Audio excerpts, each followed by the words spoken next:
لو انزلنا هذا القرآن على جبل لرأيته خاشعا متصدعا من خشیت اللہ. اور اللہ نے فرمایا کہ پہاڑ کا تذکرہ بھی اس لیے ہم کر رہے ہیں کہ لوگوں کے نزدیک پہاڑ بہت وزنی شے ہے، بہت مضبوط، نہایت مستحکم. لیکن اگر پہاڑ سے بھی مضبوط کوئی شے ہوتی تو وہ بھی اس کو برداشت نہ کر پاتی. وَتِلْكَ الْأَمْثَالُ نَضْرِبُهَا لِلنَّاسِ لَعَلَّهُمْ يَتَفَكَّرُونَ. تو ایسا وزنی اور ثقیل کلام اپنے تمام تر وزن اور ثقل اور عظمت کے ساتھ رسول اللہ کے سامنے آیا.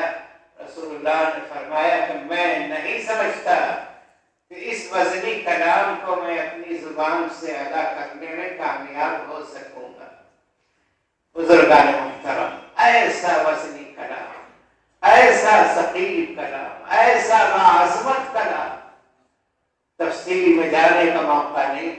جبریل امین نے سینے سے لگا کر دبایا آپ کو